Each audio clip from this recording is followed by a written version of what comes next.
Hey, hey, hey. Ty Glad. Do you recognize my voice by now? Just so I don't forget, by the way, not that it's the important thing, Jim Gaffigan said hello. He loved meeting you, and he hopes that one day we're in the same city. He would like to see you live. I asked him if he'd crowd surf with me. He said no. And then oh, by the way, Andy, what was that called?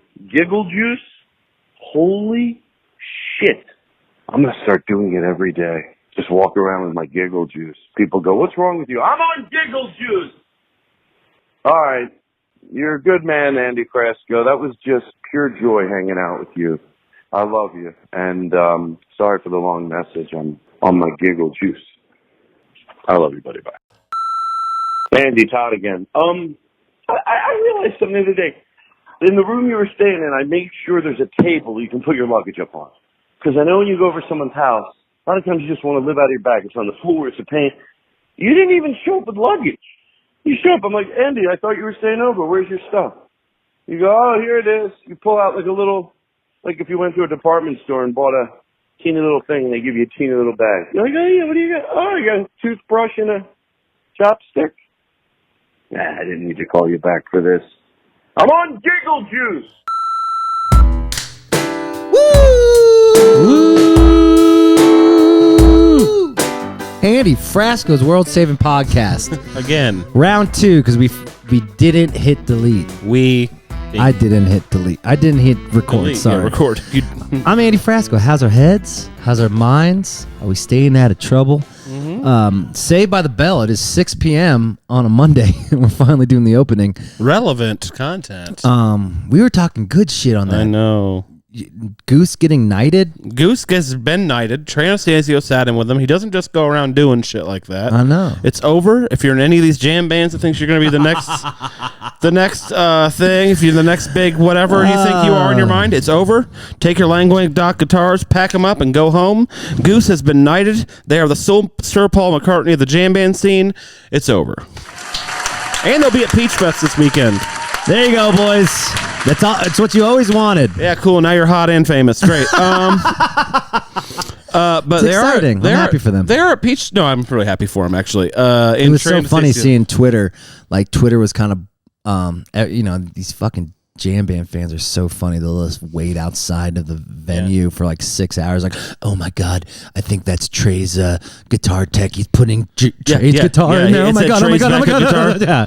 Isn't that insane? Y'all need jobs. And then they'll make fun of people who like love Kim Kardashian. Yeah. But it's like you're doing the same thing. You understand that? Yeah. Except for you're doing it about a 55-year-old man.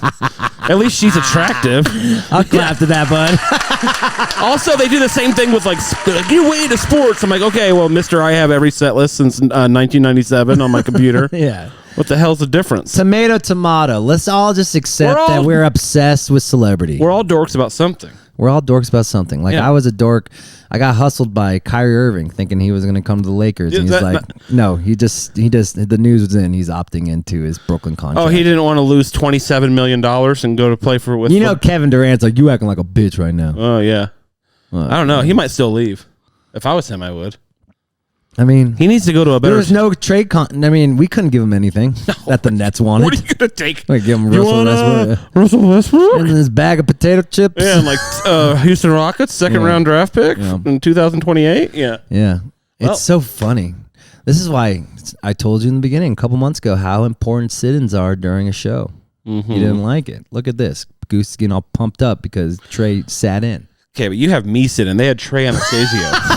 Hey, you're famous to me. Yeah, but he's like the god of improv. I love me sitting. I love Trey. I think he's like a really great musician. And he's a good guy here. I've heard. I don't know him personally, but everyone I know that works for him says he's like the best guy ever. It's funny. Speaking of that, what? Oscar Opio, I played with him this weekend. Another great guy to work for. You're on fire this weekend too. Yeah, you played. I'm sort of a professional something. Anyway, so this is getting annoying.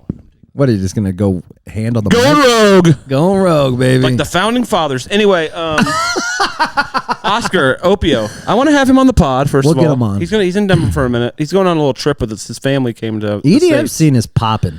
Yeah, but he's not like straight up EDM. Like, when I think of EDM, I think more of like Wolfgang Garter and like the big like ultra. But he's like making like some dope bass music. Like his stuff is so just musical. Like that type of music is the only thing that's selling out festivals. Is it? Yeah, I haven't really been keeping track of that, but it was a great crowd. I saw a great crowd for at Taco Bell before here. Yeah. Big Gigantic had a huge crowd. Shout out to Jay and Dom. They still got it. They still fucking got it. 37 years as a band, and they're still crushing it. So anyway, back to Oscar. Dude's the shit. He's fun to work for. People from New Zealand are just nicer people. Much nicer. Like they just like understand the world and understand people, and like, you know, they don't let all the petty shit get in the way of their happiness. Yeah, their government isn't constantly taking rights away from them. You know what I mean? They can do basic things without being in fear constantly. Speaking of that, the ladies out there, we got your back, and more men need to start talking. Yeah. Do I need to fucking give the men a little pep talk, guys? Yeah. You like having sex, don't you? Yep.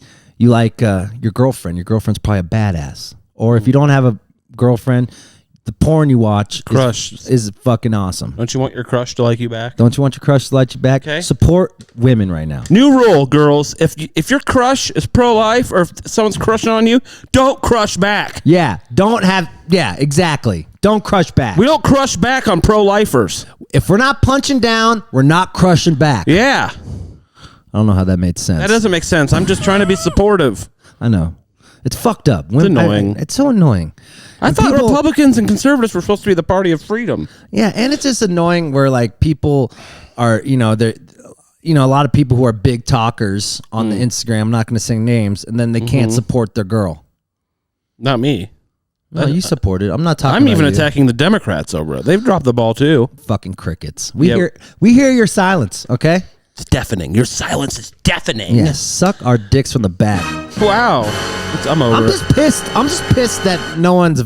I'm completely over the culture war part of it. I'm completely over the same stupid fucking arguments being lobbed back and forth for 30 years.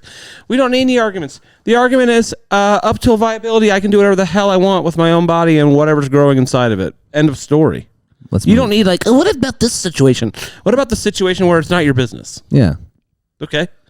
Just like how you guys want it with whatever thing. You know what I mean? I don't know. And also, going back to the Trey thing, and the internet people ruining a surprise that they were trying to keep secret that Trey was sitting in with Goose. Like, why ruin a secret?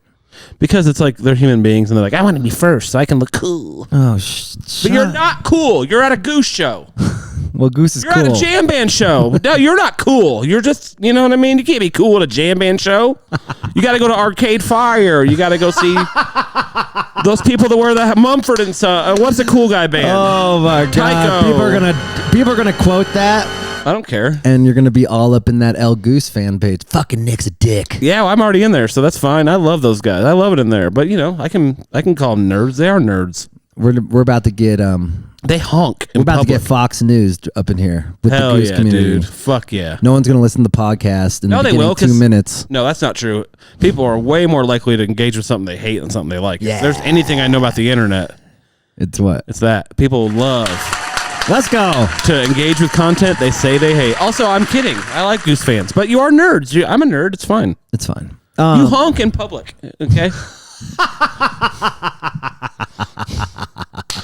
You do. You honk for grown men. Oh, round 2 is on fire. I love you. The band's great. You guys are very supportive. I'm glad that your favorite band is getting famous and they're going to, be playing all these cool venues you're going to go visit. You're nerds. You honk at 30-year-old men. You're nerds, but it's okay. Speaking of nerds, join Peach Fest. The boys are going to be at Peach Fest. So yeah. El Goose fans, get to Peach Fest. This is another Peach Fest installment. We got one tonight with Duane Betts, and we have one tomorrow, or one Friday with Isaac Teal from Talk. It's going to be awesome. I love Isaac Teal from Talk. Yeah, it's going to be a good one. Talk's a fun big group of guys. Right. I loved it. You know who I hung out with this weekend? Yeah, I do. Who? Jim Gaffigan. Just want you to say it. The homie Todd Glass. Yeah, who else? And Gary Goldman. You're jealous. I'm jealous because I like comedians way more than musicians or actors. Even athletes. I should have took you with me. If you think about it, well, I had that gig anyway. If you think about it, comedians, like people think actors are all very interesting. They're not. They're probably the least interesting people on earth. They literally just read other people's thoughts.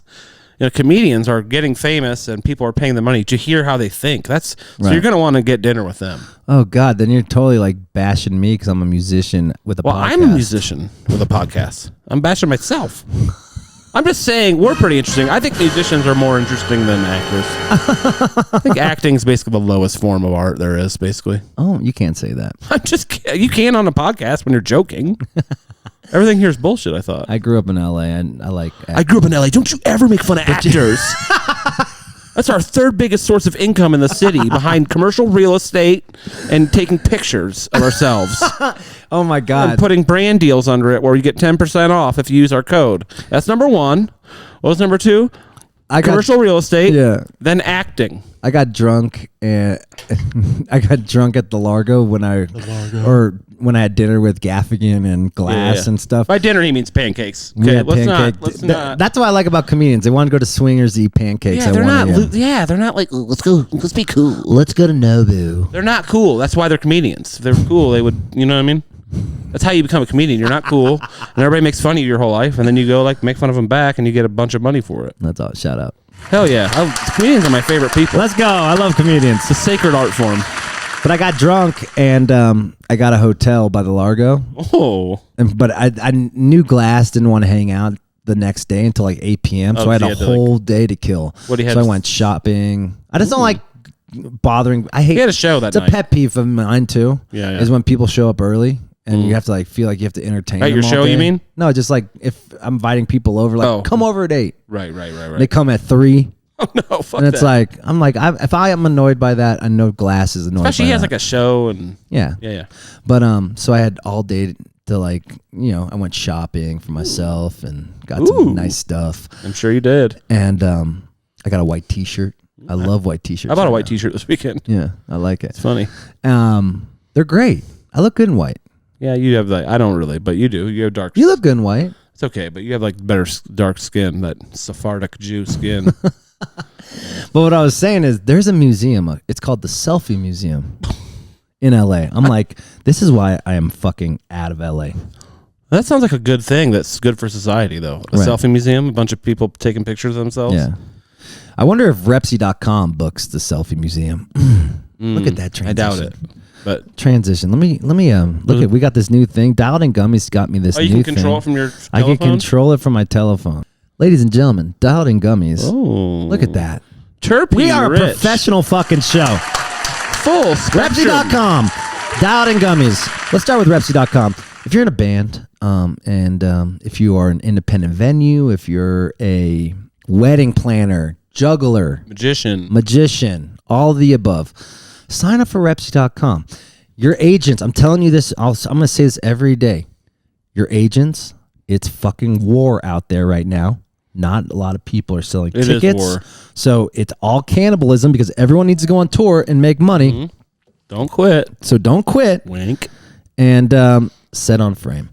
And so don't quit, but get extra help. Yeah. Your agents are working hard. Shout out to John Bongiorno. Working hard. Yeah, I love that guy. Much like a personal injury attorney, they don't get paid unless you get paid. Right. You know, there's no fee or anything. No fee. So sign up for Repsy.com. And then while you're at it, and if you're in the Denver area, we might as well kill them both. Just get them. Dialed In Gummies, baby. Do you want one? Yeah. Dialed In Gummies. Rosin gummies. What you said, solvent free? They're solvent less, but solvent free works too. Free solvent, everyone. They're the Get best your free gummies. solvent. They're not mids, FYI. This fucking mid thing is out of control. Yeah. But shout out to the haters because you paid my mortgage for 2 months. Still renting the condo out though. Woo! Yeah, so fun to see you making more money off something weird again. Shut the fuck up. You make shirts that say I know. like a multiple I'm just jealous bill. because no one buys mine. Some people do. Buy some of Nick's merch. Yeah, go on my website and buy my merch, you losers. NicholasGerlachsCult.com. Yeah, Nick Gerlach's Cult. It's actually pretty funny. These Dialed In Gummies are so good. I know. Yeah, I just had one, so. Yeah, I'm about to get really high. We had one. Okay. We had one on round 1, 2. So if you're in the Colorado area, I bet you have your favorite weed grower. Mm-hmm. I guarantee you Dialed In Gummies is doing a collab with them. Mm-hmm. Go to their website. I've heard they're going to start collabing with some artists. Yeah, named Andy Frasco. And another one, but I don't want to say because it's not my business. Somebody pretty big. Really? Yeah, but I won't want to say. Bleep it out. Ooh. Mm-hmm. Big time. Yeah. Way more famous than you. I know. He'll actually sell units. I'll just have to give them out. Yeah, but you're good on the internet, right? He's good on the internet too. He's the best at the internet. So get some dialed in gummies and sign in for Repsy.com. We are going to have a great fucking week. You're going to Iceland. You going to miss me? Yeah, sure. Why not? Why are you going? Why can't you just record at home? We making a record. I don't know. It's like some studio. They do this. It's like kind of a color red, but it's because you feel like you're a little indifferent about it. No, I'm excited. This is how I am. Remember? I know, but like Iceland. That's going to be fun. You going to go see some Northern Lights? Is it that time of year? Is it? I don't know. I actually don't know. I heard it's really expensive, so make sure you get a per diem. Yeah. No, we're staying at, so everything's taken care of. Yeah. Beer's like $20 a pop there. We're staying at some resort and stuff, and it's like kind of all-inclusive. Okay, but just be careful, because I don't want you to come home. All-inclusive. I don't want you, because you know... Everything's included, Andy. Your dialed-in gummy paycheck comes in 3 days. Hell yeah. I don't want you to spend it. First of the month, wake up. Your dialed-in check just came in. Wake up. Hit that Venmo, Andy. All right. Okay. Yeah. What was the first song how old were you the first time you smoked weed again? I was 19. I was 18. What was the Bone song Thugs and Harmony. Really? Yeah, Crossroads. Mine was Spodioty Cadillac Dopalicious by Outkast. That's cool. I got so high at my first day of college. We had a Japanese tea garden on my campus, and then my friend drove me around in a Chevy Blazer with giant subs, and then we listened to Outkast for like an hour. It was awesome. Should I release that episode I did with my mom, dad, and Gonzo? Of course, it was so good. It was made me cry. I know. But do you think people are interested about hearing my mom on the podcast? People love parents stuff. Yeah. Okay. Your dad was really funny. My dad. He's a loose cannon. Yeah, he's a loose cannon, and he's like kind of right wing. So I could have asked one more thing, and it could have gone in a crazy direction. Let me tell you about these fucking Democrats. Yeah, because he's like, chill, Dad. This is chill. I'm a musician. He's not gonna. Yeah, he doesn't care. He's not gonna hold back. He doesn't give a fuck. He says what he thinks. I respect. Well, that's where I get it from. My mom is so even keeled. Yeah, both of them. Neither of my parents are very opinionated like that. You know what I liked about Jim Gaffigan when I was hanging out with him? He reminded me of you so much. Indiana boys. We're good old-fashioned Catholic, He's just smart. He was sweet. This is me flirting with you right now. It's funny that all the Indiana people are smart, because we're not typically known as the smartest, Bayless is smart. I know, that's what I'm saying. Stasic is smart. We have great colleges there, actually. Notre Dame, Purdue. All those dudes. Sam from Humphreys is smart. Who else? Oh, the guys from Main Squeeze. Hella smart. A lot of them are from Indiana. Yeah. Yeah, see? Shout out to Indiana. Yeah. That state does not get enough cred. Yeah. Sports racing, basketball. Yeah.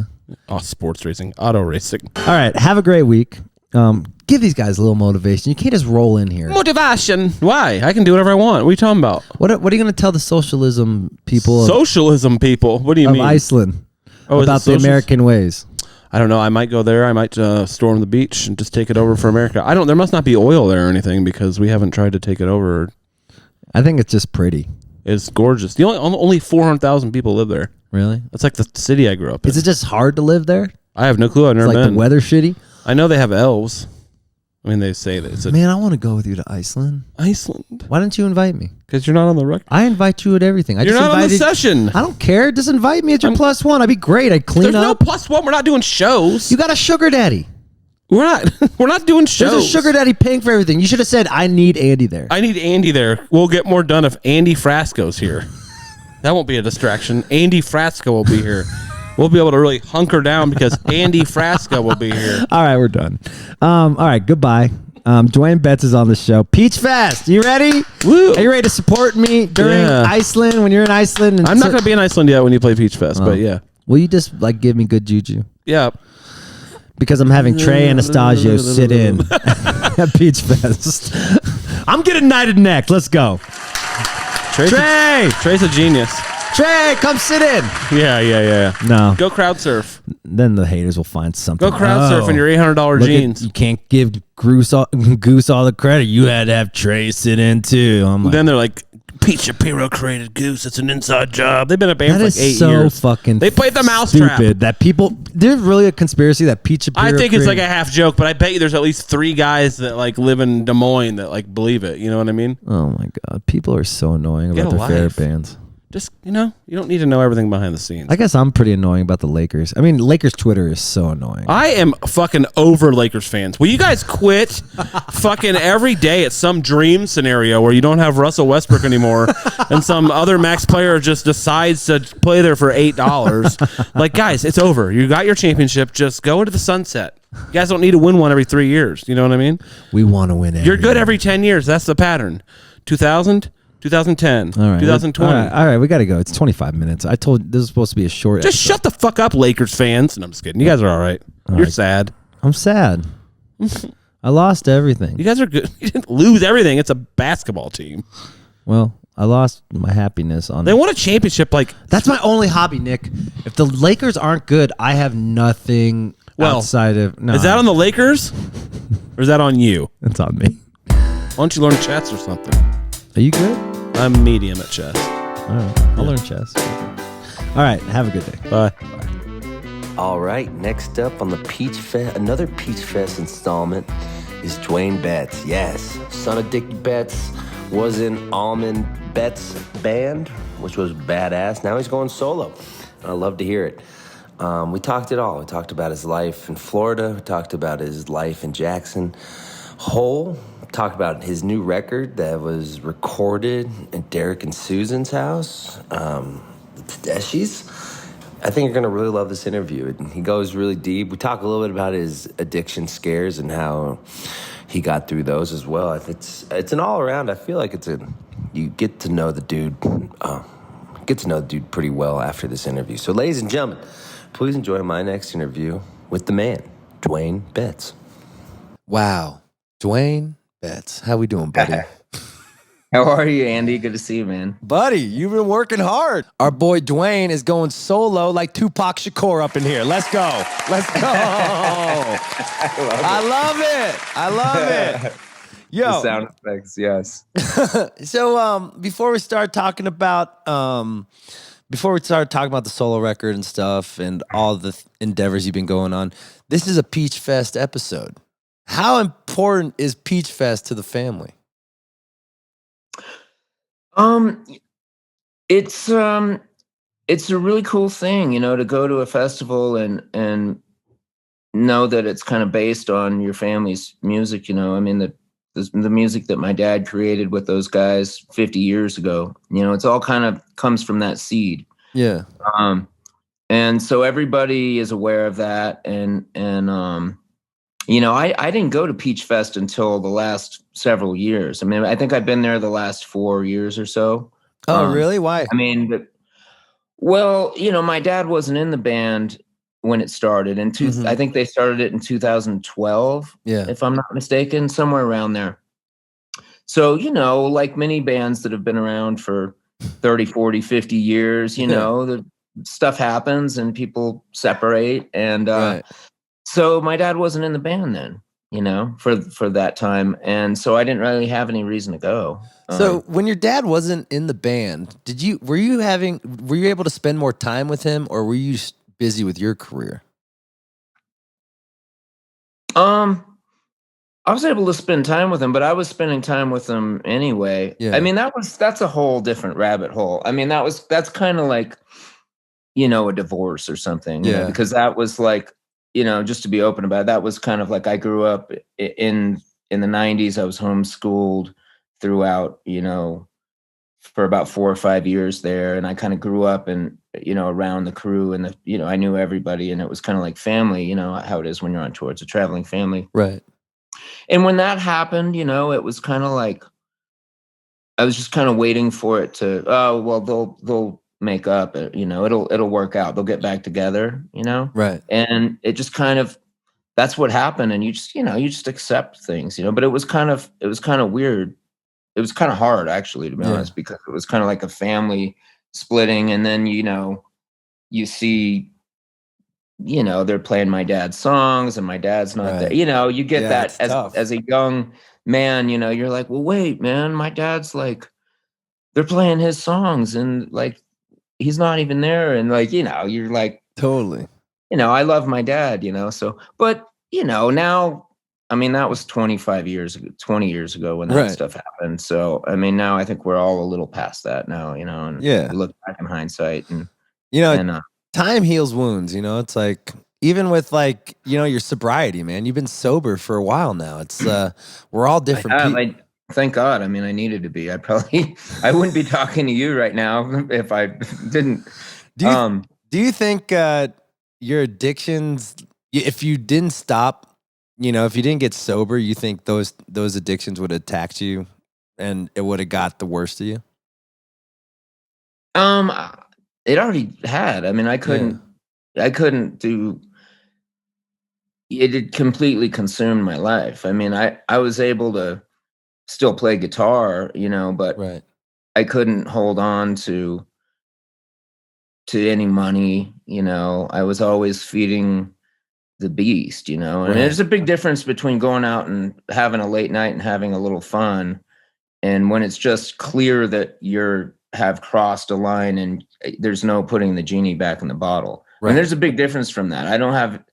I'm not like an advocate of every person getting sober that, likes to have a fun Saturday night. You know what I mean? I mean, like everybody does their own thing. But for me, just for I tried it and I had a lot of fun. I had a lot of dark times. I had a lot of shit, you know what I mean? Right. And it just wasn't working, So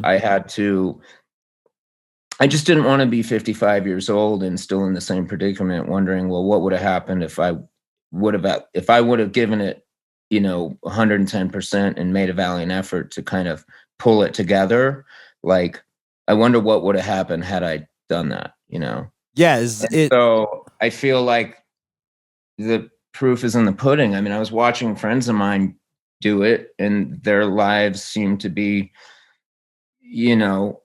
so much better. I mean, I'm talking about like real people that were like real addicts, right. That there was no like kind of, well, they might have drank too much the other night, or, there was none of that. It was like, so, I mean, you just watch people around you, enough people die, enough people get it together and have a good life and see the results. And you're like, man, it's kind of time to do something about it, Well, I'm fucking thankful you did something about it, baby, because we got him now for another 30 or 40 years. Let's fucking go.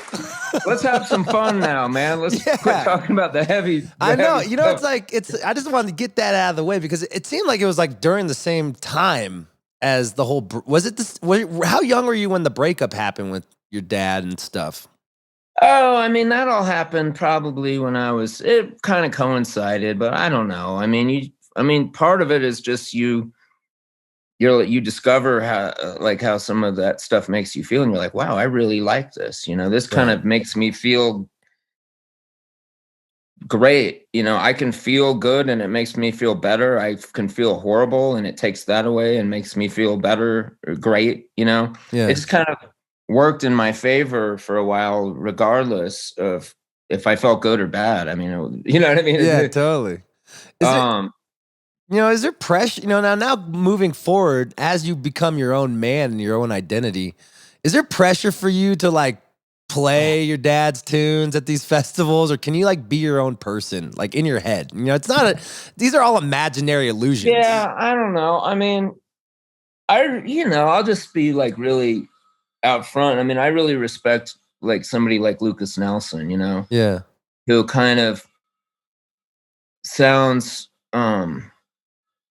he's great. He sounds, he kind of has the same, his dad's voice, is reminiscent of his dad. Yeah. And I mean, I think I've seen him do like Georgia on My Mind, which isn't his dad's song, but he's kind of famous for it. But he doesn't really play his dad's songs because he wants people to come to see him play his music. Right. And so I get that. And I really respect him a lot as somebody who is, the son or daughter of somebody so famous, but has kind of made their own way. Having said that, I don't think there's anything wrong with, there's nothing wrong with doing any of it. I mean, if you want to go out and play all, Allman Brothers songs, I mean, that's great, Right. I wouldn't, I mean, I would stay far away from that myself. Let's go. Yeah, you're your own man. I mean, I think there's a happy medium in there where, playing a couple of tunes that that everybody loves and that will get the crowd going and you love playing for one thing, Because I mean, everyone else is doing it. I mean, there's so many. You know what I mean? Like everyone else is playing their music. Why does the bloodline have to do it? Let everyone else do it. You know, so I love playing that stuff. I mean, I'll play a few. You know, and it depends the situation. I mean, once as long as you have a bunch of your own tunes to kind of sprinkle those in, then you feel good about it. Yeah, totally, man. That's all. You know, that music is classic, and people are going to react to it in a way that, you know, I mean, everyone loves those songs, you know, so of course they're going to react to it more than a song that you know, if I go play a song off of my new record that isn't out yet, I mean, they might like it, but they're not going to, you know, react the same way on this first note, you know? Well, that's what I was gonna say. Well, not yet, because you're a fucking legend, bro. And they're gonna hear these tunes. They're gonna fucking come themselves. I know it. I have a feeling. Yeah, no, it's going down. It's going down. I'm excited. Yeah, I want to talk about that whole process at Susan and Derek's studio. We'll talk about that. Before we get there, so Almond Betts, you guys are on a hiatus. Yeah, correct. Yeah. Feels good to like take a break and take a breather and like do your own thing. Yeah, I mean, it just kind of felt like the right time to do it. I mean, we had been working really hard. We made 2 records. We toured around the world and dealt with COVID, and I wanted to really do this record. And I mean, I'm not getting any younger, and Devin wanted to do a record, and it just felt like the right time to do that. Yeah, I'm just really focused on it and excited about it, you know. I'm fucking excited. I like the challenge of, it's fun, like having to build something, you know, from the ground up. I mean, not all the way back to the ground, but you know what I'm saying? Like, like it's cool to be in a really comfortable position or situation, and then say, yeah, you know what, but I'm going to give some of that up and do this other thing because I really want to do it artistically. And you know what I mean? Yeah. So it feels good. You know what I mean? And it just shows the confidence. You know what I'm saying? Yeah, brother. Yeah, brother. Yeah, I definitely know what you're saying. You know what I mean? You know what I mean? No, it also shows the confidence you have in yourself, because a lot of people, as they get older, they're afraid to start over. And they're afraid to like try things that they've always wanted to do because they're in a comfortable situation. I see like a lot. Well, I mean, I don't think of it as starting over. I just think of it as something that I needed to do, because I've never put out a record. I mean, I never really even started singing until I was like late 30s. You know what I mean? Like 5 or 6 years ago, you know. And I mean, it's a work in progress always, you know. I mean, I've always just been a guitar player, and I've always written some in bands I've been in, and then you know, playing with Dawes, playing with my dad. I mean, you know, those bands, you know, I was just kind of like in the band, you know, or with Dawes, I was in the touring band. I wasn't like officially in the band, but I didn't, you know, really start singing my own songs until more recently. So I mean, that's why it just never was a thing, you know. So when you're first writing these new songs and like performing them as just Duane Betts, was it like nerve-wracking, or did you always have the confidence? Well, I haven't performed any of them yet, but holy shit, dude, this is about to go down. Yeah, well, I'm doing an acoustic thing with Barry Oakley and Johnny Statula. I saw that, the summer dates. We're doing kind of like an intimate kind of city winery kind of tour, if you will, and we're playing Peach Fest, and we're playing we're doing some festivals and stuff, but I just wanted to do something and have fun and keep it really simple at first, and then once the record is announced and stuff like that, you know, then go out with a full band. And you know, I mean, I kind of have in mind who I want to play with in that band, but yeah, I mean, we're just really looking forward to doing these dates up in the Northeast. I mean, I love playing in New York City. I love playing in, you know, all over New England, and at Peach Fest, obviously, has been great to us over the years. And totally. When you strip down what was your question? You had asked a question. I kind of got off. No, we're getting to that. Okay. It's early for both of us, but don't worry. Because when you strip down the songs to those bare bones, like how you're gonna do it for this summer set in the summer tour, you really get to understand the songs, and like as you build a bigger band, you get to feel what works as a live setting. Because isn't it different? Do you feel like it's different when you're in the studio writing these songs versus playing them live? Yeah, I mean, all of them evolve. I Yeah. mean, once it's, you have your recorded version and you have, and you can expand from that. You can make solos longer. You can add sections to connect it to another song. You can do whatever you want. But I mean, the foundation of the song doesn't change, and that's kind of, they're all written pretty much. Even the more rockin' ones were kind of written on acoustic guitar, Really? Yeah, I mean, these songs are kind of, I wrote them with, my partner. I've kind of been working with Stahl Vaughn writing songs for over 10 years now. I mean, we met about 10 years ago. And so we wrote some together. Then Johnny wrote some with us. There's a few that the three of us wrote, and then a few of them are just me, So, the process was pretty cool down at my dad's house in Florida. We'd all kind of meet down there and write in the study there, and it's just like a great vibe and a great room. And did you all live at the house? Well, I was living down there. I mean, I just goes on. I just got property down there, and I'm from there. Yeah. And so we want to build a house there, but there's nothing there. So we're kind of staying at my dad's guest house on his property. Right. In the meantime, and spending time with him, which is a great thing.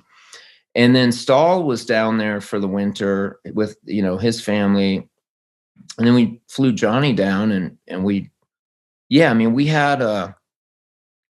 had a couple months there where we were writing, and then some of the tunes were written earlier than that during the summer of 2020. I think during COVID, I wrote a bunch then, and some of the tunes are from that period. But what's the difference between writing with a writing partner versus writing by yourself?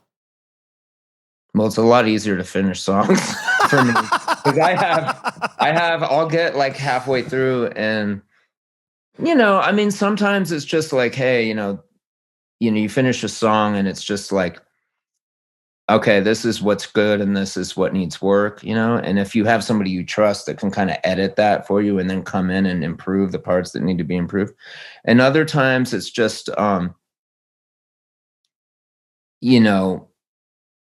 pure kind of collaborative thing where they have these great lyrics and then you have the melody and the music and the rest of it, and that's kind of, I mean, Stahl's really a great lyricist. I mean, that's his strong suit. And so I'll get lucky and write some really good words, but they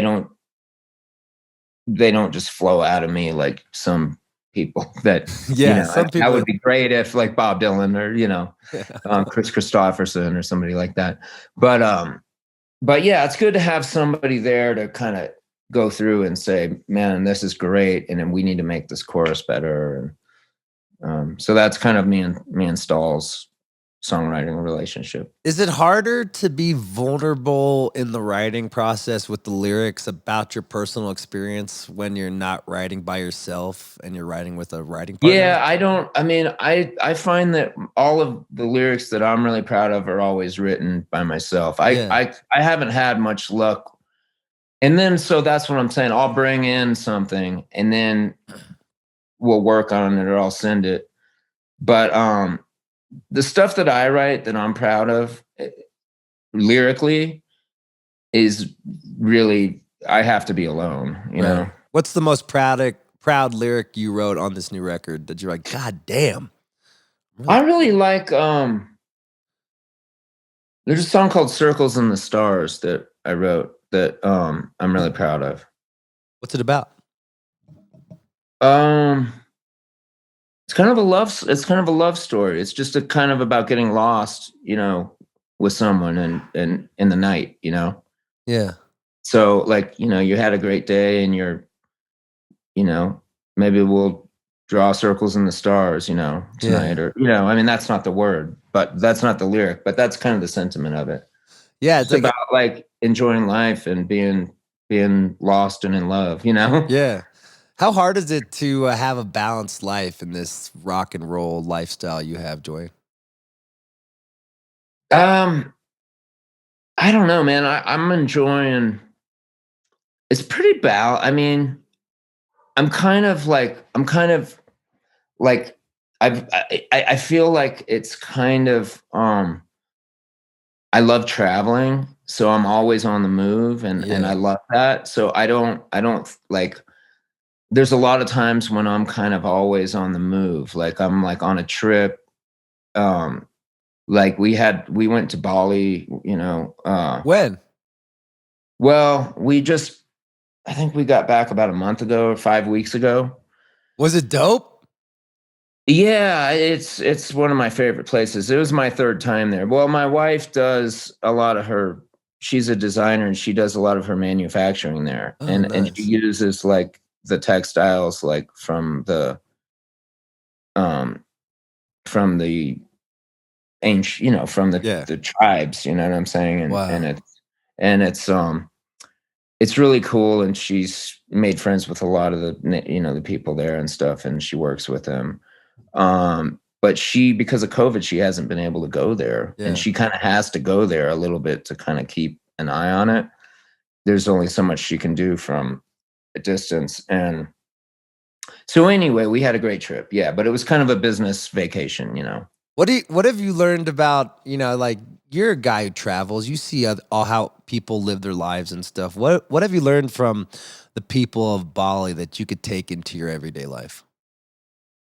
Man, that's just, that culture is so, it's such a peaceful, loving culture. Like they give these offerings that it's Hindu, you know? Yeah. So they give these offerings. I mean, I don't know inside and out, like what the procedures are and like, but they give these beautiful offerings out in front of their businesses and just in the middle of the road where it's like a burnt cigarette and flowers and incense. And so it just smells like, the smells are beautiful, like these amazing smells outside of houses and stuff. And it's just really cool. It's just like a really loving, peaceful people, you know?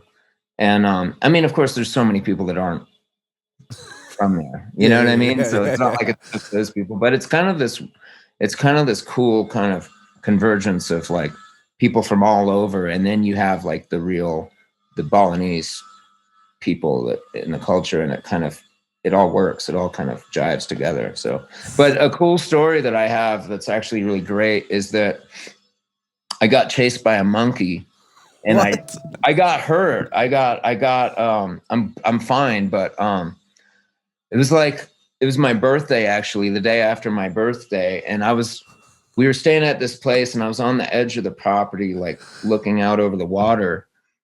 And I turned to walk back to our room. And, you know, the property line, there's like a natural barrier, like rocks and plants and stuff. And so I turned to walk back to my room about 50 or 60 feet behind me. And I turn, and about, 5 to 8 feet from me is this monkey up in the rocks, like at my eye level. And I was very startled because there's all this space and I'm in the corner of this property, like 5 feet from a monkey.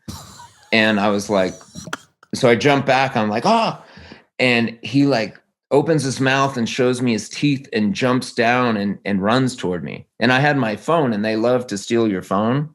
So I didn't want him, I didn't want him biting me, but I also didn't want him running up my leg. Was it a small monkey? Phone. I mean, it's, holy shit.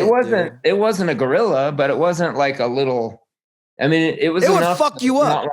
It'd fuck you up.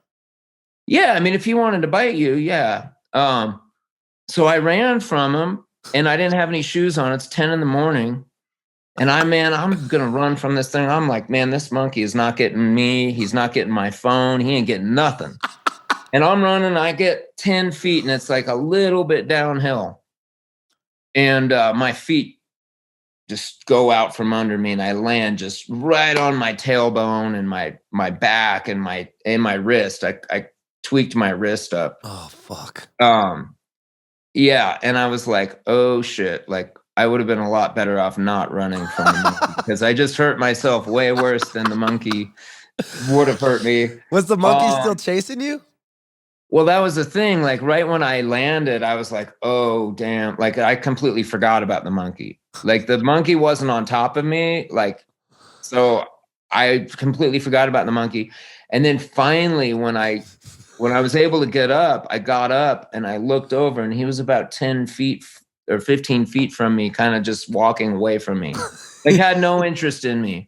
Once I was chased and I fell, he had no interest in attacking me. He's like, this clumsy motherfucker, I'm done with this. He was ain't just no fun. like, he was just messing with me. Yeah, and that's wild. So yeah, that was pretty eventful. But you have a brace on your wrist right now. What's going on? No, I took it off. Oh, I had a thing on just to kind of keep it straight. I mean, it's fine. It's just I just can't. I can play. I just can't put like weight on it. I can't still after a month. Yeah. I can't if I went like this, like if I did a push up, it would hurt. Oh, fuck. I can't do yoga. I can't, but I can do a lot of other stuff. So whatever.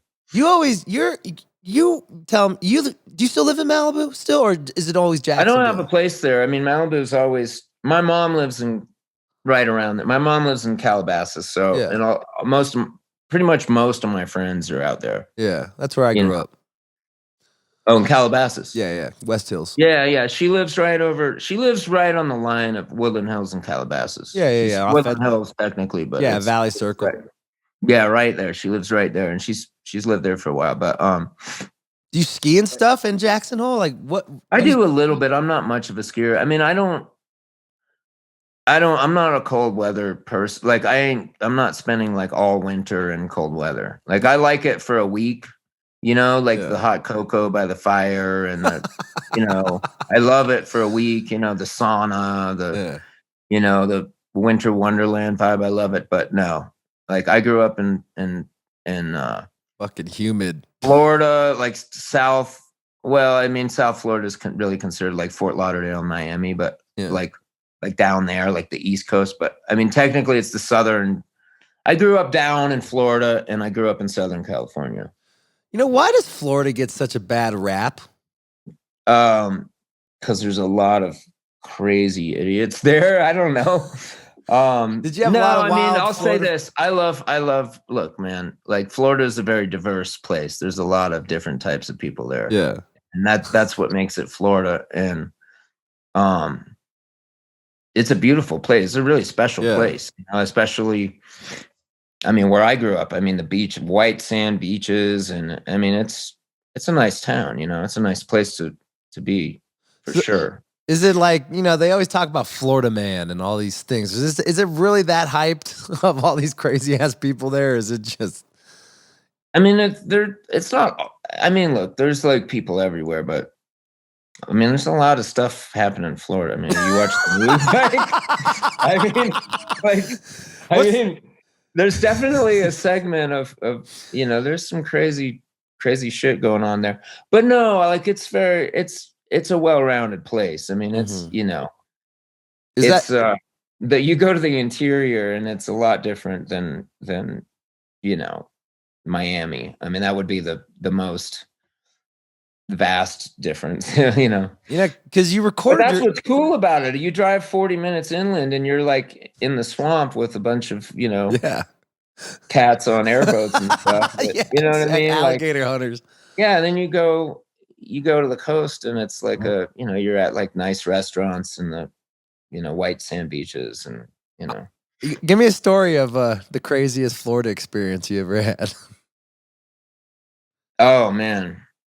Well, I don't know. A lot of them I probably wouldn't want to go into because they're all drug related. Yeah, I feel you. But they're all like horror stories of like being in like trap houses. Oh my God. I had a gun pulled on me once because I was getting I mean, should I go into this? Like, bring it on. I was getting fronted. I had this dealer that would front me.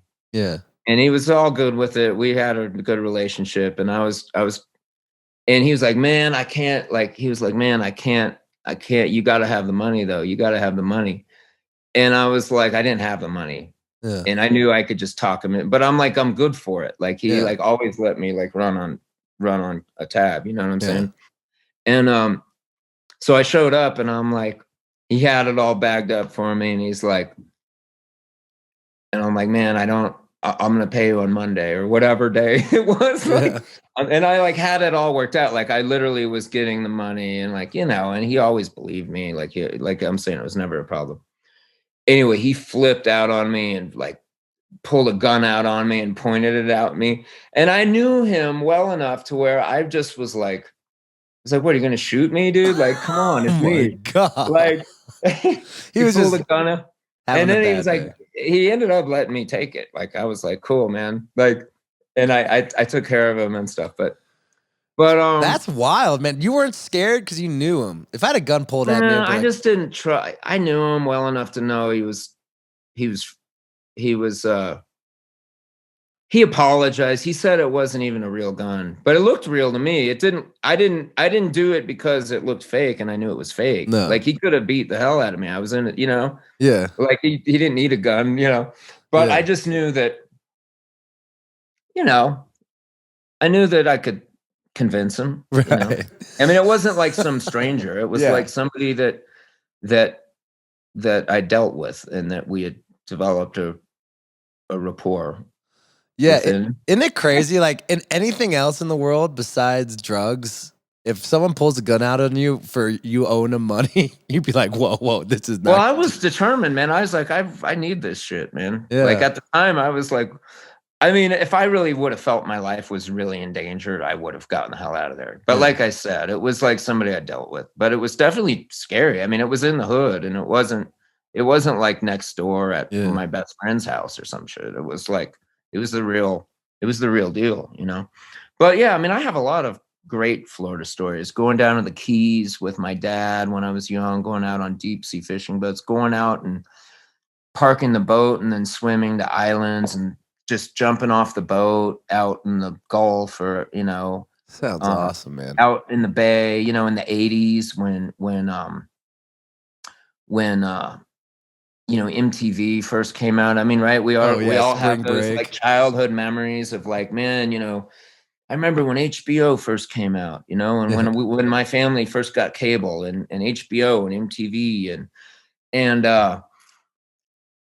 yeah, man, it was a great time, man. The early mid, you know, the 80s was a fun time to grow up, you know. I bet, man. Do you ever get deja vu now as you are an older man of like the times like in your hometown, you know, you're in your parents' house writing music, you know, you go out to the coffee shop and have a deja vu like, oh shit. Well, oh yeah. I mean, I didn't live in that house when the house that I was just at with my dad, the place that we stayed at, that's a different house. But yeah, no, I go back to the old neighborhood.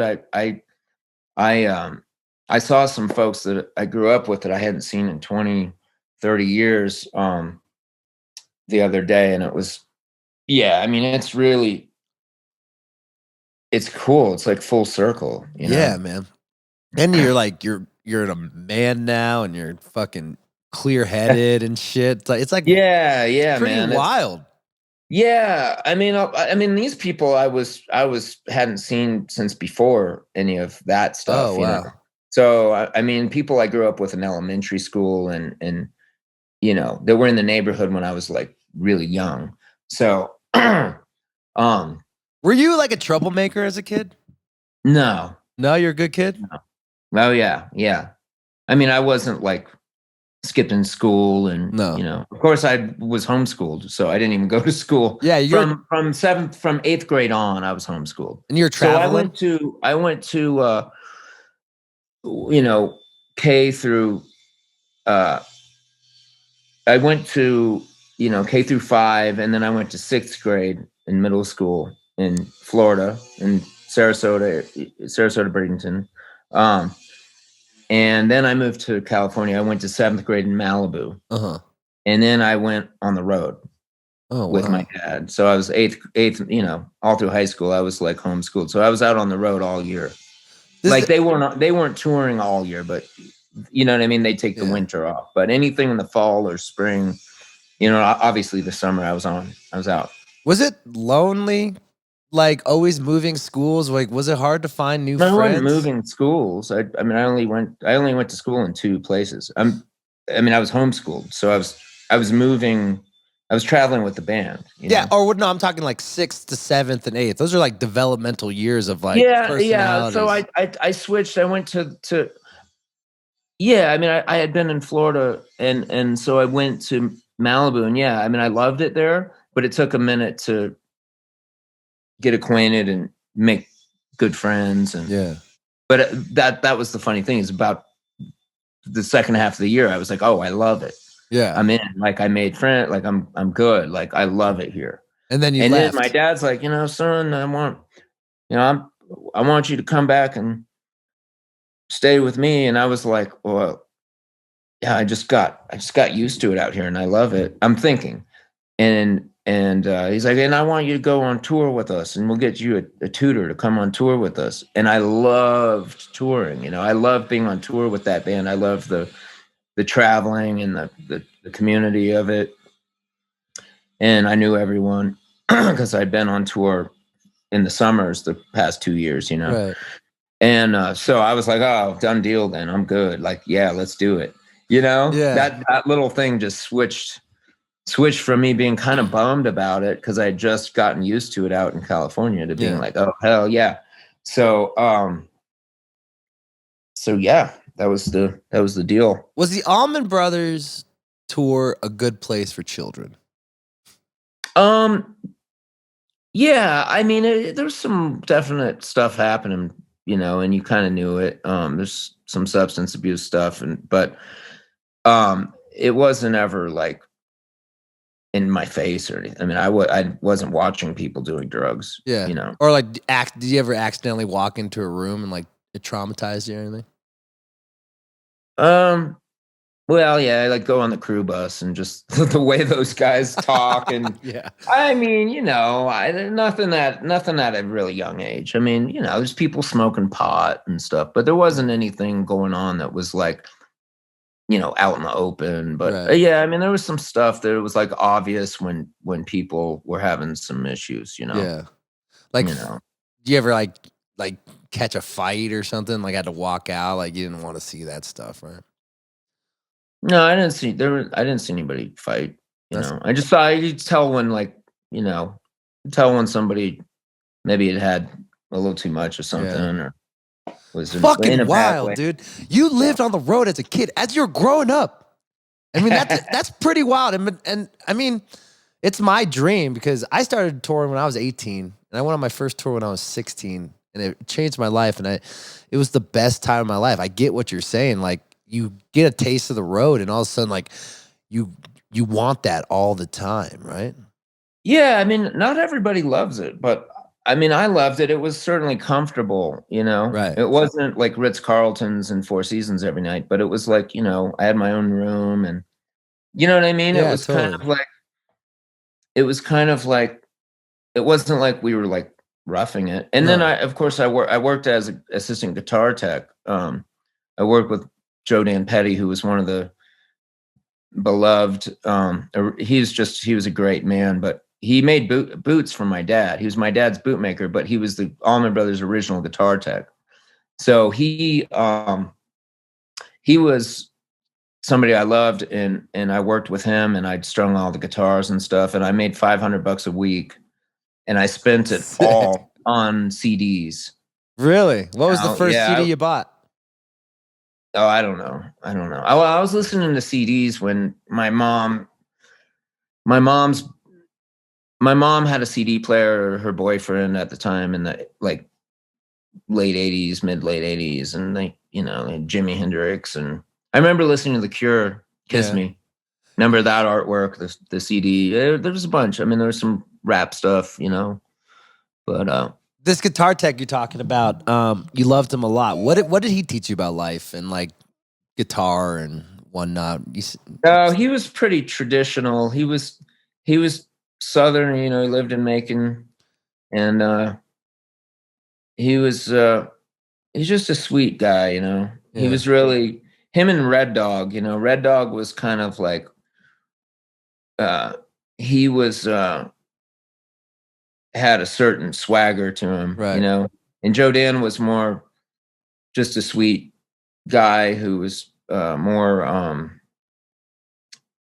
his mannerisms were more understated. Yeah. Understated, that was the word I was looking for.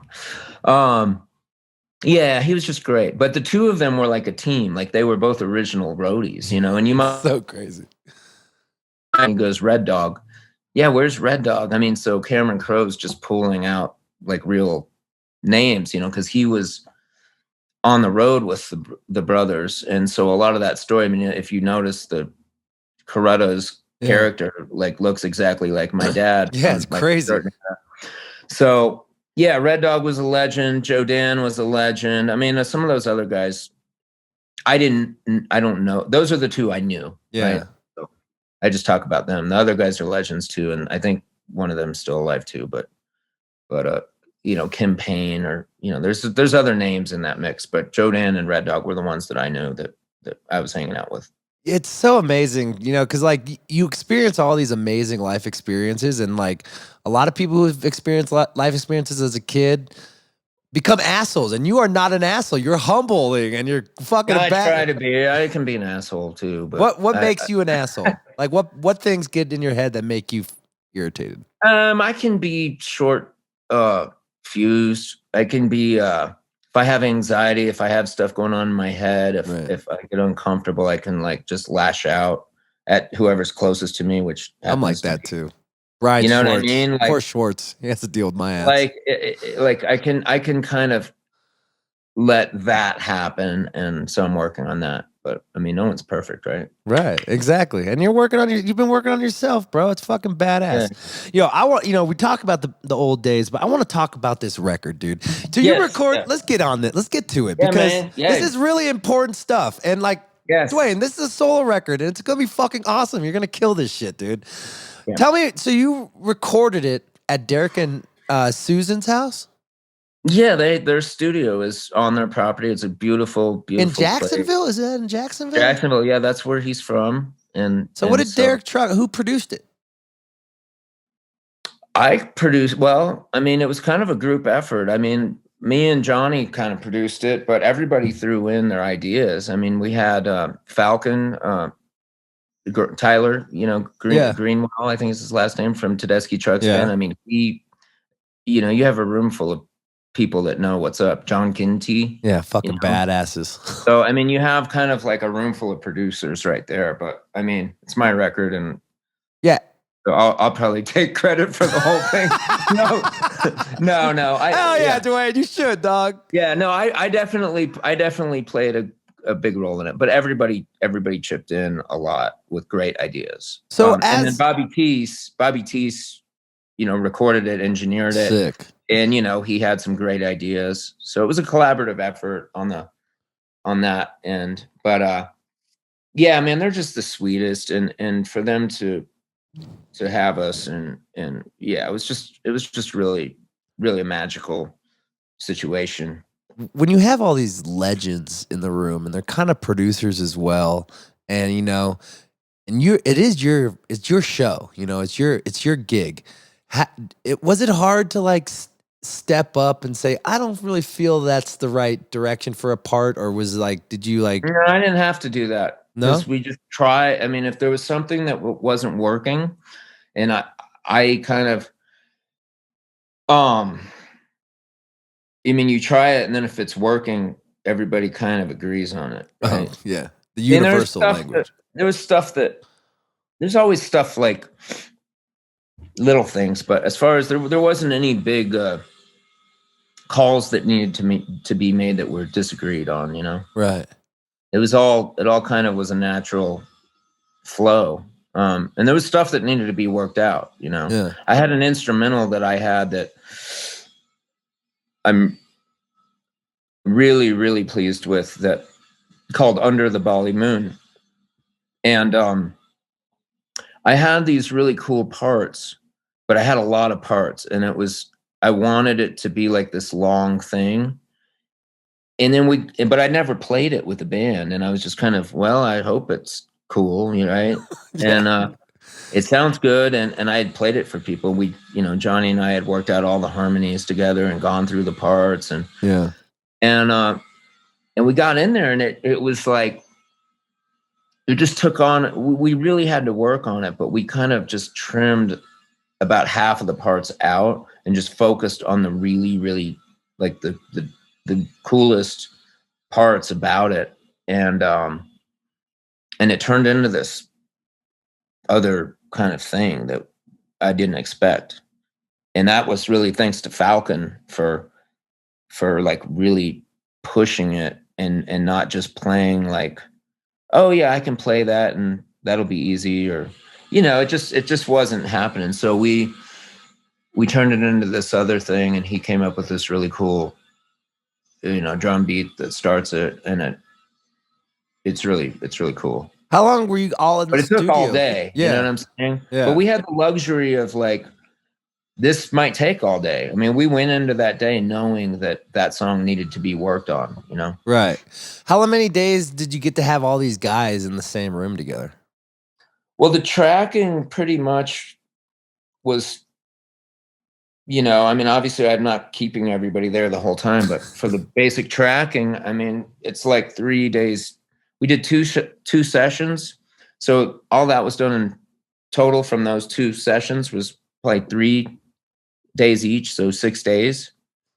And then, you know, you work on any guitar stuff that needs to be fixed or added, and vocals, you know, but, that's pretty much, you know. How many songs are on the record? 10. So there's 10 songs. How many songs did you write for the record? Yeah, well, I mean, we have songs sitting. So, I mean, we probably wrote 20 for this, but like we had songs sitting from the past, but it's like, you know, I don't know. I'm not as excited about using something that for some reason we haven't already used. Like if we didn't already use it, then maybe we should just, there's a reason for let it go. There's a reason for that. But we did use, there was some stuff that we had written some other songs where we would pull like some lyrics from, or, you know, a line here, a line there, you know, and kind of that song wasn't used, but we can pull out that and put it and write a new song. What did you learn about songwriting throughout this record process? I mean, I don't know. I learned that it's you got to really kind of capture it when the spirit comes, you know. If the spirit's there, don't let it go, you know. I kept telling Stahl that we needed a song in 6/8, you know. And he's like, "Oh, well, you can make one of those in 6, and you know, let's try that." And I was like, and he's like, "Yeah, see, man, that's good." And I'm like, yeah, I'm thinking, man, that is not it, you know? Yeah. And then that night I sat down and I was in bed with an acoustic, and I kind of came up with what became a song that's on the record called "Stare at the Sun." Yeah. And I recorded the verse and the melody and sent it, and it was like, boom, that's it. And then the next day we finished it, you know. So crazy how that happened. If I hadn't stayed on that, you know, I'm really, really happy I stayed on that, because it turned out to be one of my favorite things on the record. None of it's done yet, you know what I mean? What do you think that is? You think it's just like you kind of briefed on it, like Is it like, do you believe in like when the vessel opens, like you don't know who makes these songs, you know? It's like it just comes out of the ether, right? Yeah. I mean, I just hope and pray that something worth a shit comes at some point, you know? Because it's hard. It's hard, dude. You know? How was it like? So when you see, you could realize when like the vessel inside you is opening up, right? And yeah, I think I think anybody when they're onto something, they feel it. You know, you're like, man, this is something worth diving into head first. Yeah. And it's always great when you have a little bit of help, you know, because sometimes you can get stuck, man. It's just the way it is. And that's what's great about having someone to bounce ideas off of.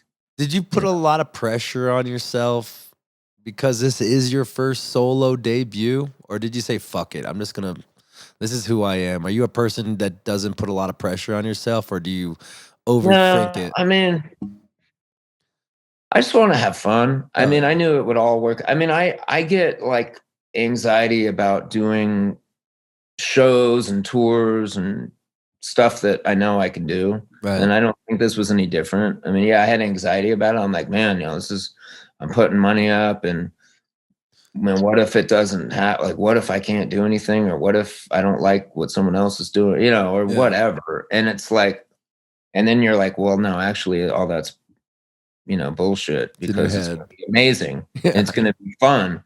And so, yeah, you know, but once it happens and you're like, oh man, that was fun. That was fun. That's what it was. That's what I was hoping it was good. It wasn't like we couldn't get anything done and nothing was working. And so, yeah, I mean, those voices come in your head, but you got to acknowledge what the reality is, which is that you're going to kill it, and it's going to be fun. Is it hard for you to have fun? No. Yeah. No, I don't think so. Do you think it is? Sometimes when if I had no other outside opinions on the fun I'm having, I think it's normal, you know? I mean, I have fun in my own way. I mean, if you're out on a boat or something and people are having cocktails, and like, for me, I'm sober. So like, I see people like, and I'm like, man, I would, you know, sometimes I'm like, man, like it would be nice to like, just have some fun like that, you know? Right. And I can't, like, I have a different kind of fun. I have fun. I definitely have fun. But I mean, every now and then, if I'm in my head, I do get in my head. I can be a person that gets in my head and overthinks. Absolutely. Yeah. I mean, and then that'll prevent you from having fun when you could just be like not worrying about it and having fun. But I think I've gotten better at that. I think overall I you know, I have fun, you know. That's good. Well, keep fucking having fun, Duane, because yeah, man, life's short, bro. You know? Do you ever realize? Hey, man, you're telling me. You ever realize you'd be this age? Yeah, I didn't think when I was going through all my stuff, I didn't think, you know, that I was going to die, which is kind of like what a lot of people think. And doesn't always work out that way. But I'm really grateful to have made it through all that stuff. But I never thought I wasn't going to make it to, you know, I never had like a death wish or anything. Let's fucking go. That's what I'm talking about. The power of Duane Betts, the optimism, baby. You know, it's amazing, man. And I'm really proud to know you, and I'm thankful that both of us are managed by Schwartz, because I kind of it's like, I don't know how he is with your relationship, but with my relationship, he's the perfect dude to calm me down. Yeah, I love Brian, man. Yeah. He's a beast, definitely. Yeah.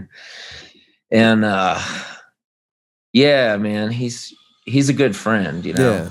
Somebody that I can text and kind of bullshit with anytime, and he's a smart dude too. He's sharp. He's a sharp tack or tick or whatever you call it. Sharp tack. How many managers have you had? A few. Yeah. You know, I didn't. I kind of, you know what? I had the same manager as my dad. My dad's a longtime manager. Uh-huh. And I just wanted to kind of break away from having the same manager as my dad and it all kind of being connected so much. Yeah. And you know, for whatever reason, but yeah, you are your own fucking man, Duane Betts. Yeah. Fuck yeah. Yeah, man. Yeah. You keep being your own man. Well, yeah, I mean, there's something to be said for, you know, when people are in the same business and the family, Yeah. you know, there's a lot of mistrust, you know, and Yeah. and so it's good to have somebody that you trust, you know. Yeah, But and also you want someone in your camp that's, you know, has just your best interests, you know? And it's important. Absolutely. So you're going to go out, you're going to fuck shit up all summer, you're going to kick ass, these songs are going to sound better and better. And yeah, man. I mean, we're going to mix and get it mastered, and there's some guests that need to be added and some background vocals and some pedal steel. Will we have a Derek or Susan appearance on the record? You don't have to tell us. Don't tell us. I'm not gonna say, but I mean, I think the chances are pretty good of that. Okay. Fuck yeah, I can't wait. This record's gonna be awesome, dude. Stoked for you. I can't wait to see you at Peach Fest. We should you know, let's keep doing the thing. I want to come to Jackson Hole. I'm here, man. I'm here. Let's go fishing or something, summer, bro. Man. When are you playing here, man? I'll just come out, man. I live in Denver. I don't live far. Yeah. It's great. I mean, let me tell you, it's a magical place. Man. Right. I've really grown to love it here. I'm not, like I said, I grew up in South Florida, Southern California. Yeah. I'm not but I love the mountains in the summer, especially because it's not freezing. But my wife has lived here for a long time, for 20 years. This is her hometown. And so I met her. I came here for the first time about 5 years ago. I don't know, somewhere around there. Yeah. And we went into the market and we were stocking up. You know, I was with a friend of mine and his family has a place here. We had to stop for groceries to stock up the refrigerator at their place. And we were in the small market and there she was. And my friend started hitting on her because he's really upfront and obnoxious and I'm more reserved. Yeah. And I'm like, well, she's cute, you know, but I mean, he was doing all the talking and being obnoxious. And anyway, finally, she agreed to meet us for lunch. Her and a friend met us like 4 or 5 days later for lunch, and then we just kind of went from there. So, was your homie pissed that you stole the girl? No, not at all. He was just trying to get something started for the party for the team, you know. Yeah, totally. He's trying to make something happen. So, trying to go fishing, dog. Yeah, man, you know, you gotta just, you know, do what you can. But so is it yeah, man, small? Is it too small? Huh? You know, you grew up in all these big cities. Is when you first moved? I grew up in a big city. Sarasota's not a big city. Sarasota's not that big, but L.A., Malibu, Calabasas is pretty big. L.A. is a big city. Yeah, but that's like my second home. I mean, that's not my. You know, I didn't live there till I was like 13, and then I was like, like 12, 13, and then I went back to Florida. Then I moved back there for 6 years, and then I kind of went back and forth a lot. So you enjoy stillness, like when a town is still. Yeah, man. I mean, right now this place is beautiful. I mean, it's gonna warm up more, but it's crazy. Gorgeous. I mean, I could deal with it being a little warmer than it is like yesterday, but it's going to. Yeah. I mean, it's summer. Damn it, it's June. It's better. You know, it's like 86 and, you know, it's all tropical down in Sarasota. And then I come here, but, I mean, it's beautiful here. Well, gorgeous. Duane, keep chasing that sunshine, buddy. We're happy for you. I will. That's a good last statement there. I appreciate chasing that sunshine. Keep chasing that sunshine. I got one last question and I'll let you go. You know, when it's all said and done, what do you want this new record and this first debut solo album of Duane Betts to be remembered by? I mean, at the end of the day, I just want to make great music and be really thoughtful about the music. And I want it to kind of be compelling to people, you know, and not, I don't really want to do stuff that's like kind of middle of the road, you know. And the song, I mean, it's really at the end of the day, it's all about the songs, you know. Yeah. So if there's music on there, if there's songs that connect to people, I mean, that's all I can ever ask. Right. If it makes somebody feel better, if they connect to it and they get it, then man, that's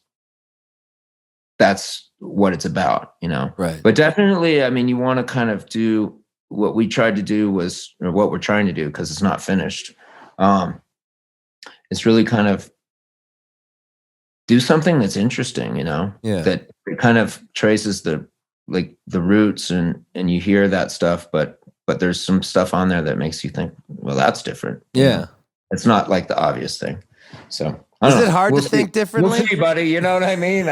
It's true. Well, only time will tell, big dog. Only time will tell. I mean, hopefully somebody fucking likes it. You know, when you talk about, I got one last thing about that. You know, when you're trying to make new stuff, like, do you like take all the other music you ever learned out of your head, or do you try to like mix and match different things that inspired you to try? No, I think it's just about kind of like marrying like a classic country thing with something that has not, you know, I mean, I don't mean like genre bending, like let's put reggae in with like salsa and like jazz, like Dixieland, you know, I don't mean like that, but like, I think it's just about using some really classic things that are, you know, familiar, and then just adding to it and kind of connecting different influences.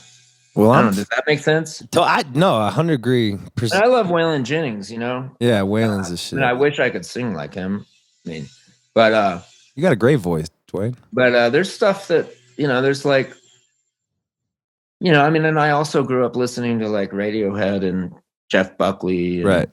I mean, you know, I have that stuff in me too, but you'll hear the instrumental, you'll hear kind of, it's guitar harmonies, but it's kind of all reverbed out and kind of it kind of sounds like Radiohead actually. Dude, well, when you're done like a clean, you know, like a clean melodic trancy, like tripped out kind of thing, you know, and Ginty did this really amazing, like kind of piano that I don't know. It sounds like some of like the kind of more atonal stuff on like some of the Bowie records. That's sick. I don't know what songs, but there's some Bowie stuff that kind of has piano like this, but it's cool. It's a little different, you know. Well, I'm stoked to hear it. Not all Allman Brothers 101 is what I'm trying to tell you. Tell you what, brother. You keep being you. You keep being the OG that I know you are, and I'll see you at Peach Fest, man. buddy. Yep. For sure. Well, have a great day, Duane. Thanks for being on the show, buddy. Yeah, man. You too. Always. Have fun in Jackson Hole, and I hope you get some sunshine. Always a pleasure, my man. All right, buddy. Talk to you soon. Oh, man. What are we going to do? So this week, what do we got to do? Oh, Peach Fest. Peach Fest. I'm playing Peach Fest on Friday. I do have this really good bit. I'm not going to say because it's too good, but you'll see it. Must be really good. Maybe your bit should be no bits. Or just a good band. Well, of course, we're going to play. No, it's more about like, when I talk about bit, I'm talking about set, like the songs. Yeah. Are you going to do Dreams? It's been killing. I know. That song's been killing. You closed it at Red Rocks, didn't you? Second to last. You played my song. I did. Puff Break. That song has the second most downloads. It's a catchy one. I feel like it should be in a McDonald's commercial. Do you want to try to write a song this week? Yeah, sure. I'm down. Yeah. Might as well. I'm in the mood, dude. Give me a vibe and I'm on fire right now. I wrote 5 new songs in 2 weeks. Who's that guy you were right with this weekend in Kenny Carkeet from AWOL Nation. Oh, that's where he's from? Sick, dude. What's he play? We wrote 2, and then I wrote one with the dudes who produced the Need to Breathe record, and then I wrote one with Chris Galbuta, who was fucking sick as fuck. He did like Revivalist. Oh, I know Chris very well. Yeah, Chris is sick. Yeah, he wrote for Meghan Trainor. Solids, and he wrote some Meghan Trainor. Yeah, but I got some solid songs. I'm really proud of them. Awesome. When's the album coming out? Next week? Just kidding. I gotta finish it by September. Why don't you still got time with this to push this album still. I know, but I fucking hate the music industry, dude. You gotta like it's so stupid. It's taking 6 months to get a record out. I know. So like the time you release, you put it into the system, you can't. I don't even have my fucking vinyls from The album I put out in April, Wash, Rinse, Repeat. They're not going to be here till August. What? Yeah. COVID fucked everything up with that. But also now it's such backtracked and backlogged. Like they're thinking it's still going to be a 7-month wait if you put your album into like the whole machine thing by September. Why is everything ill because of COVID? Because I want to get it out by April. By then, people have completely forgotten you.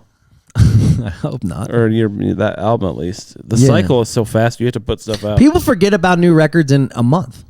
It's like that stupid Spotify CEO. It was like, you got to keep putting stuff out. It's like, that's not how music works, you dumbass. We're not making aren't you like TikToks. diluting music if you're so focused? Yeah, but he doesn't care about that. He cares about making money. I know, but you're diluting the music scene if you're just like forcing creation.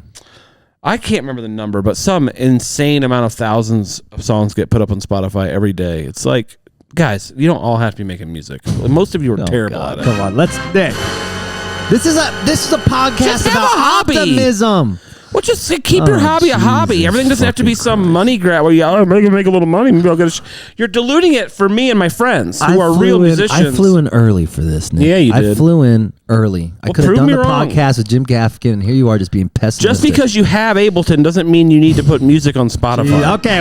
We got to... God, who hurt you? No one. I'm doing great. Really? I'm still right about that, though. You know, you are kind of right. Just take your time. Okay, here's my motivation. Put out art that you're proud of. Don't put out art because everyone's forcing you to put out art. I had this weird existential dilemma thinking like, oh, am I doing this too fast? This is how I work. And I'm writing good stuff, but don't overthink your art. No, fuck that. If you want to put out art, who cares? Fuck everyone else. Put out art. If you want to put out art every month, fuck it, right? If you want to call the stuff you're making art, not you, just anybody. Jesus Christ. All right, we're done.